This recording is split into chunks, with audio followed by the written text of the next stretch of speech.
मुझ में भरे हैं गुण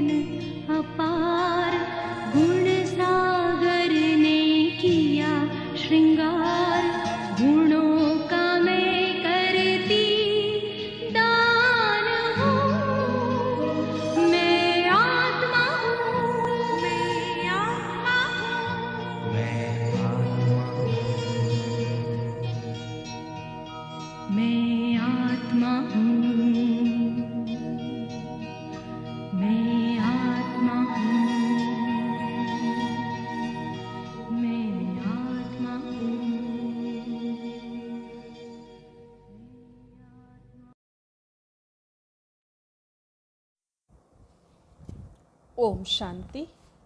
17 जुलाई 2024। बाप दादा के मधुर महावाक्य।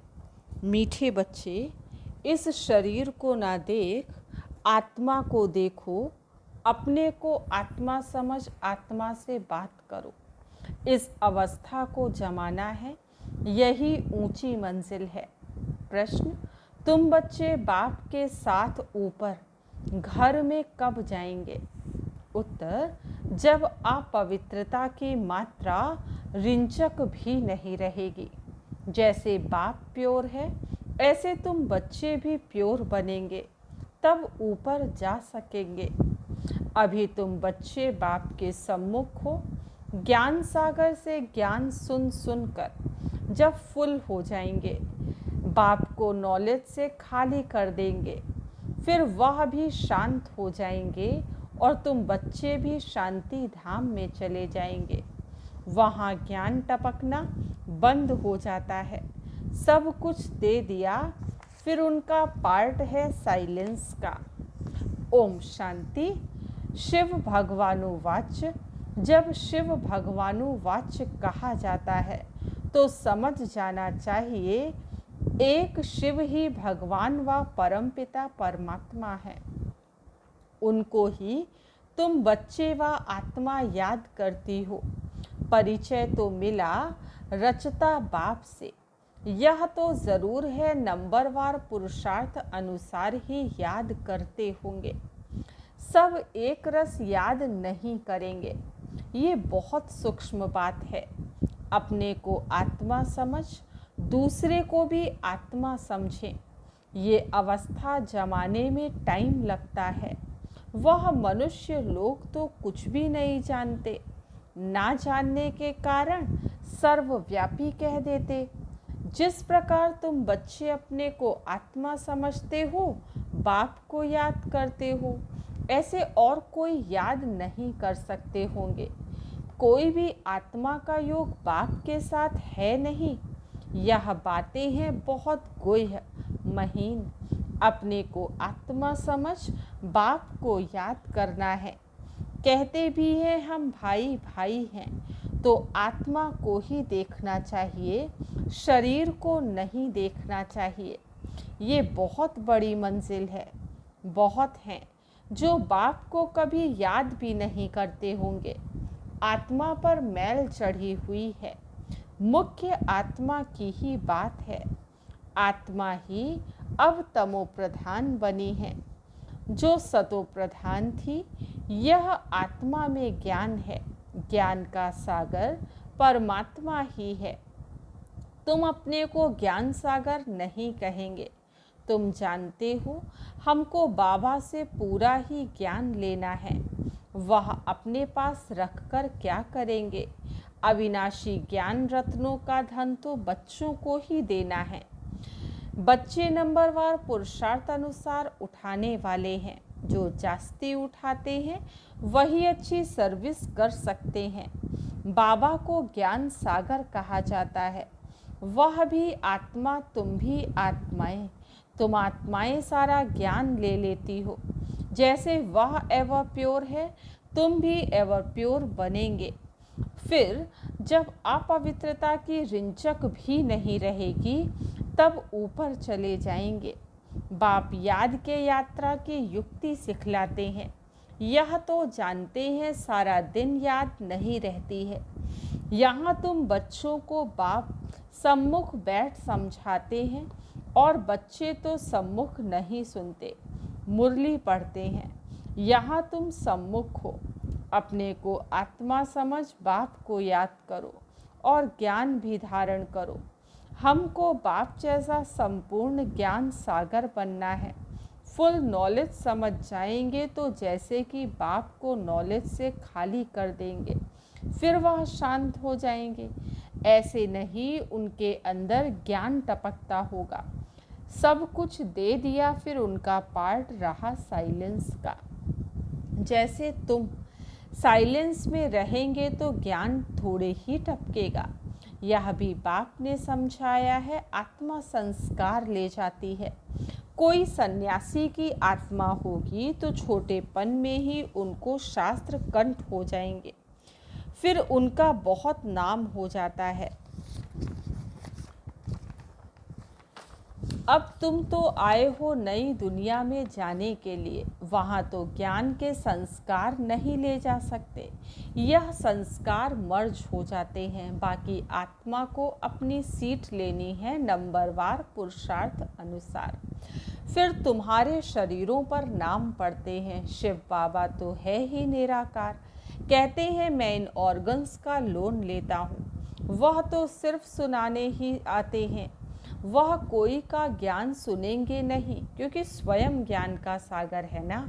सिर्फ मुख द्वारा ही वह मुख्य काम करते हैं, आते ही हैं सबको रास्ता बताने, बाकी सुनकर क्या करेंगे। वह सदैव सुनाते ही रहते हैं कि ऐसे ऐसे करो, सारे झाड़ का राज सुनाते हैं। तुम बच्चों की बुद्धि में है कि नई दुनिया तो बहुत छोटी होगी, यह पुरानी दुनिया तो कितनी बड़ी है, सारी दुनिया में कितनी लाइट चलती है, लाइट द्वारा क्या क्या होता है। वहाँ तो दुनिया भी छोटी, लाइट भी थोड़ी होगी, जैसे एक छोटा सा गांव होगा। अभी तो कितने बड़े बड़े गांव हैं, वहाँ इतने नहीं होंगे। थोड़े मुख्य मुख्य अच्छे रास्ते होंगे, 5 तत्व भी वहाँ सतो प्रधान बन जाते हैं, कभी चंचलता नहीं करते। सुखधाम कहा जाता है, उसका नाम ही है हेवन। आगे चलकर तुम जितना नज़दीक आते रहेंगे उतना वृद्धि को पाते रहेंगे। बाप भी साक्षात्कार कराते रहेंगे। फिर उस समय लड़ाई में भी लश्कर की अथवा एरोप्लेन आदि की दरकार नहीं रहेगी। वह तो कहते हम यहाँ बैठे सबको खत्म कर सकते हैं, फिर ये एरोप्लेन आदि थोड़े ही काम में आएंगे। फिर यह चंद्रमा आदि में प्लॉट आदि देखने भी नहीं जाएंगे। यह सब फालतू साइंस का घमंड है। कितना शो कर रहे हैं, ज्ञान में कितनी साइलेंस है। इसको ईश्वरीय देन कहा जाता है। साइंस में तो हंगामा ही हंगामा है। वह शांति को जानते ही नहीं। तुम समझते हो विश्व में शांति तो नई दुनिया में थी, वह है सुख धाम। अभी तो दुख धाम अशांति है, यह भी समझाना है। तुम शांति चाहते हो, कभी अशांति हो ही नहीं। वह तो है शांति धाम और सुख धाम।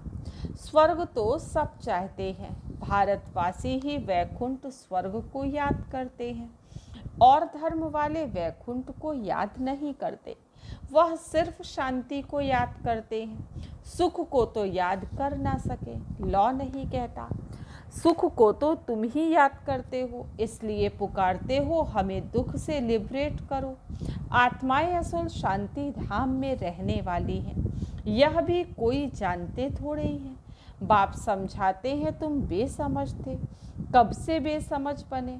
16 कला से 12-14 कला बनते जाते, माना बेसमझ बनते जाते। अभी कोई कला नहीं रही है। कॉन्फ्रेंस आदि करते रहते हैं, स्त्रियों को दुख क्यों है? अरे दुख तो सारी दुनिया में है, अथाह दुख है। अब विश्व में शांति कैसे हो? अब तो ढेर के ढेर धर्म है, सारे विश्व में शांति तो अब हो ना सके। सुख को तो जानते ही नहीं। तुम बच्चियां बैठ समझाएंगी इस दुनिया में अनेक प्रकार के दुख हैं, अशांति है। जहाँ से हम आत्माएं आई हैं वह है शांति धाम, और जहाँ यह आदि सनातन देवी देवता धर्म था वह था सुख धाम। आदि सनातन हिंदू धर्म नहीं कहेंगे, आदि माना प्राचीन, वह तो सतयुग में था। अब उस समय सब पवित्र थे। वह है ही निर्विकारी दुनिया, विकार का नाम नहीं। फर्क है ना, पहले पहले तो निर्विकारी पना चाहिए ना। इसलिए बाप कहते हैं मीठे मीठे बच्चों, काम चिता पर जीत पहनो, अपने को आत्मा समझो। अभी आत्मा पवित्र है, आत्मा में खाद पड़ी है, तब तो जेवर भी ऐसे बने हैं। आत्मा पवित्र तो जेवर भी पवित्र होगा। उनको ही वॉइसलेस वर्ड कहा जाता है। बट का मिसाल भी तुम दे सकते हो। सारा झाड़ खड़ा है, फाउंडेशन है नहीं। यह आदि सनातन देवी देवता धर्म है नहीं, और सब खड़े हैं, सब अपवित्र हैं। इनको कहा जाता है मनुष्य। वह है देवताएं। मैं मनुष्य को देवता बनाने आया हूँ। 84 जन्म भी मनुष्य लेते हैं। सीढ़ी दिखानी है कि तमो प्रधान बनते हैं तो हिंदू कह देते हैं। देवता कह ना सके क्योंकि पतित है। ड्रामा में यह राज है ना, नहीं तो हिंदू धर्म कोई है नहीं। आदि सनातन हम भी देवी देवता थे। भारत ही पवित्र था, अब अपवित्र है, तो अपने को हिंदू कहलाते हैं। हिंदू धर्म तो कोई ने भी स्थापन किया नहीं है। ये बच्चों को अच्छी रीति धारण कर समझाना है। आजकल तो इतना टाइम भी नहीं देते हैं, कम से कम आधा घंटा दे, सब पॉइंट्स सुनाई जाए। पॉइंट्स तो ढेर हैं, फिर उनसे मुख्य मुख्य सुनाई जाती हैं। पढ़ाई में भी जैसे जैसे पढ़ते जाते हैं तो फिर हल्की पढ़ाई अल्फ बे आदि थोड़े याद रहती है, वह भूल जाती है। तुमको भी कहेंगे अभी तुम्हारा ज्ञान बदल गया है। अरे पढ़ाई में ऊपर चढ़ते जाते हैं तो पहली पढ़ाई भूलती जाती है ना। बाप भी हमको नित्य नई नई बातें सुनाते हैं। पहले हल्की पढ़ाई थी, अभी बाप गुह्य गुह्य बातें सुनाते रहते हैं। ज्ञान का सागर है ना, सुनाते सुनाते पिछाड़ी में 2 अक्षर कह देते। अल्फ को समझा तो भी काफ़ी है। अल्फ को जानने से बे को जान ही लेंगे। इतना सिर्फ समझाओ तो भी ठीक है। जो जास्ती ज्ञान नहीं धारण कर सकते वह ऊंच पद भी नहीं पा सकते, पास विद ऑनर हो ना सके, कर्मातीत अवस्था को पा ना सके। इसमें बड़ी मेहनत है, याद की भी मेहनत है, ज्ञान धारण करने में भी कितनी मेहनत है। दोनों में सब होशियार हो जाएं सो भी तो हो ना सके। राजधानी स्थापन हो रही है, सब नर से नारायण कैसे बन सकेंगे। इस गीता पाठशाला की एम ऑब्जेक्ट तो यह है, वह गीता ज्ञान है। वह भी कौन देते हैं, यह भी तो सिवाय तुम्हारे कोई जानते नहीं।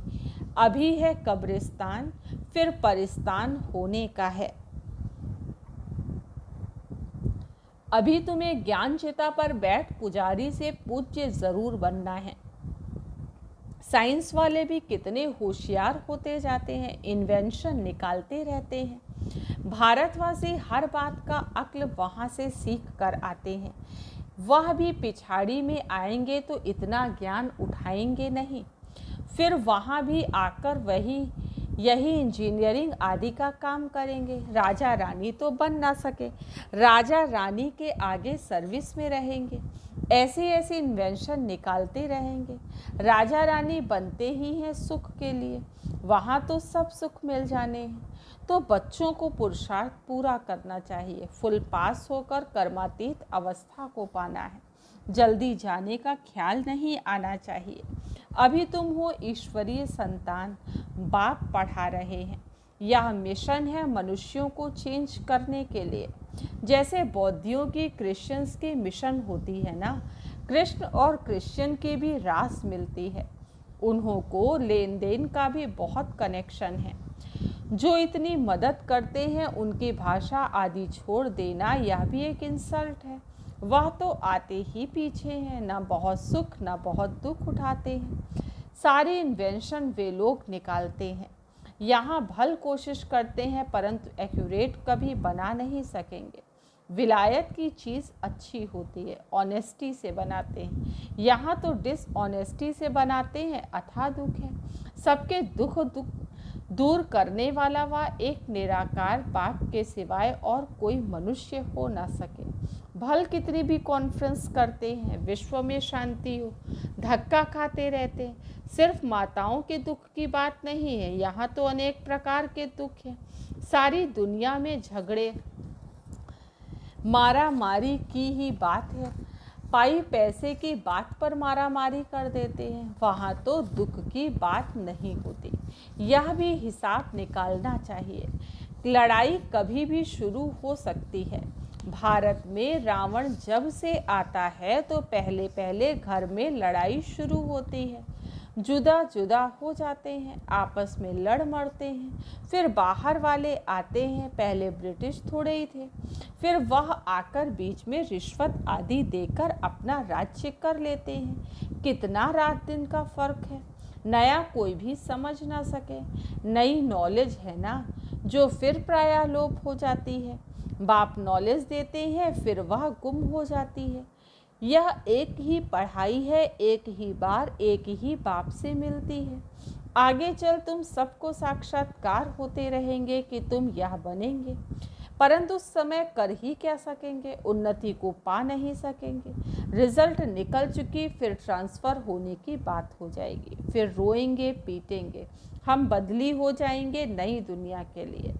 तुम मेहनत करते हो, जल्दी चारों तरफ आवाज़ निकल जाए, फिर आपे ही सेंटर्स पर भागते रहेंगे, परंतु जितना देरी होती जाएगी टू लेट होते रहेंगे। फिर कुछ जमा नहीं होगा, पैसे की दरकार नहीं रहेगी। तुमको समझाने लिए यह बैज ही काफ़ी है। यह ब्रह्मा सो विष्णु, विष्णु सो ब्रह्मा। यह बैज ऐसा है जो सब शास्त्रों का तंत्र सार इसमें है। बाबा बैज की बहुत महिमा करते हैं। वह समय आएगा जो यह तुम्हारे बैज सब नैनों पर रखते रहेंगे।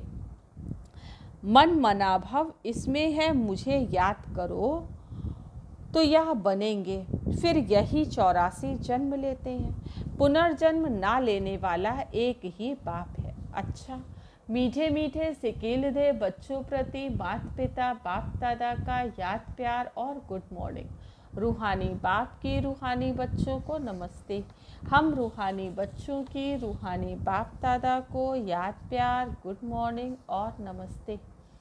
आज की मुरली से धारणा के लिए मुख्य सार फर्स्ट पॉइंट है, याद की मेहनत और ज्ञान की धारणा से कर्मातीत अवस्था को पाने का पुरुषार्थ करता है। ज्ञान सागर की संपूर्ण नॉलेज स्वयं में धारण करनी है। सेकंड पॉइंट, आत्मा में जो खाद पड़ी है उसे निकाल संपूर्ण वाइसलेस बनना है। रिंचक मात्र भी अपवित्रता का अंश ना रहे। हम भाई भाई हैं, ये अभ्यास करना है। आज का वरदान, समय और संकल्प रूपी खजाने पर अटेंशन दे, जमा का खाता बढ़ाने वाले पद्मा पदम भागपति भव। समय और संकल्प रूपी खजाने पर अटेंशन दे, जमा का खाता बढ़ाने वाले पद्मा पदम पति भव। वैसे खजाने तो बहुत हैं, लेकिन समय और संकल्प विशेष इन दो खजानों पर अटेंशन दो। हर समय संकल्प श्रेष्ठ और शुभ हो तो जमा का खाता बढ़ता जाएगा। इस समय एक जमा करेंगे तो पदम मिलेगा, हिसाब है। एक का पदम गुणा करके देने की यह बैंक है। इसलिए क्या भी हो, त्याग करना पड़े, तपस्या करनी पड़े, निर्माण बनना पड़े, कुछ भी हो जाए, इन दो बातों पर विशेष अटेंशन हो तो पद्मा पदम पति बन जाएंगे। स्लोगन, मनोबल से सेवा करो तो उसकी प्रारब्ध कई गुना ज़्यादा मिलेगी। मनोबल से सेवा करो तो उसकी प्रारब्ध कई गुना ज़्यादा मिलेगी। अच्छा,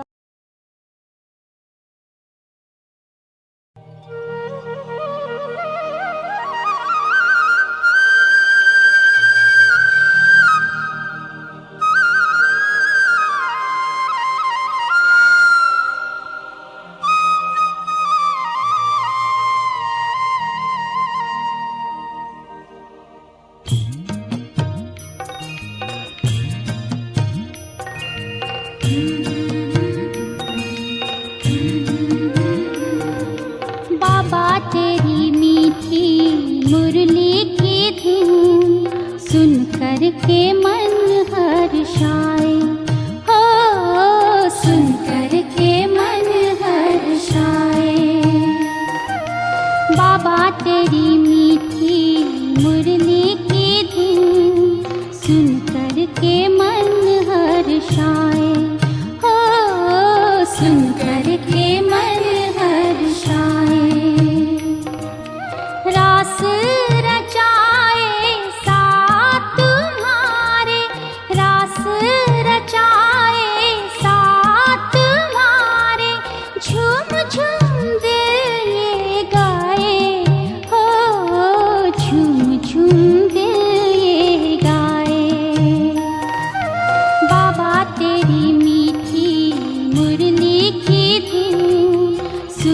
कर के मन हर्षाए, हो सुन कर के मन हर्षाए।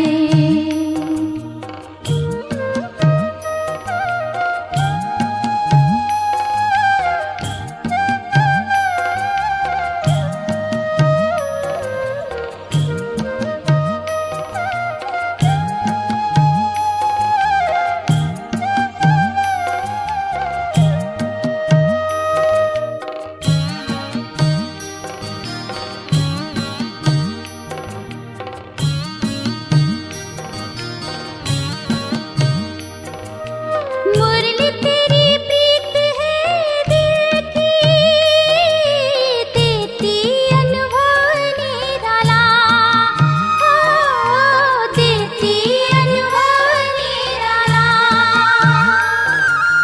जीवन ये लाए उजाला, पिए जो अमृत प्याला, पिए जो अमृत प्याला।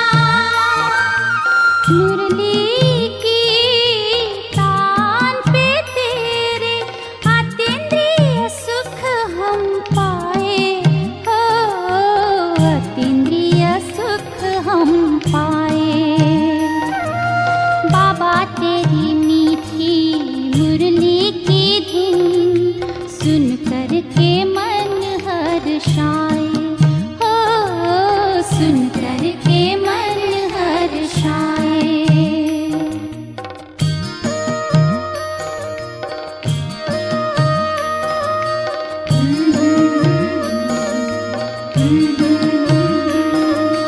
बाबा तेरी मीठी मुरली में प्रेम की गंगा बहती है, उड़ चले आओ वतन में, मीठे स्वर में कहती है, वरदान शक्तियाँ देने को बाबा बैठे हैं बाहें फैलाए।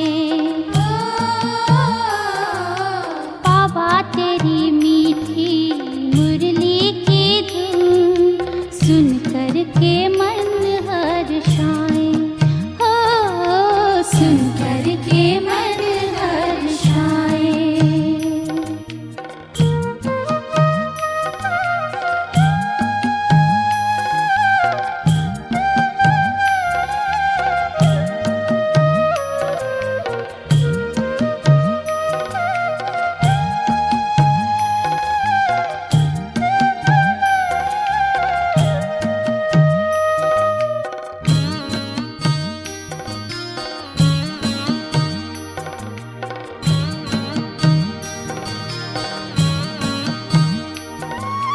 मुरली के प्रकाश से मन में आशाओं का दीप जला है, ओ आशाओं का दीप जला है।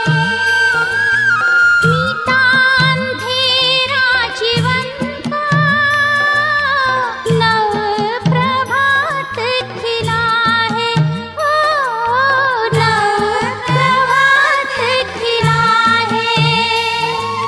मीठे बच्चे कहे मीठे बाबा हमें शिक्षाओं से सजाए, हो शिक्षाओं से सजाए। बाबा तेरी मीठी मुरली की धुन सुन कर के मन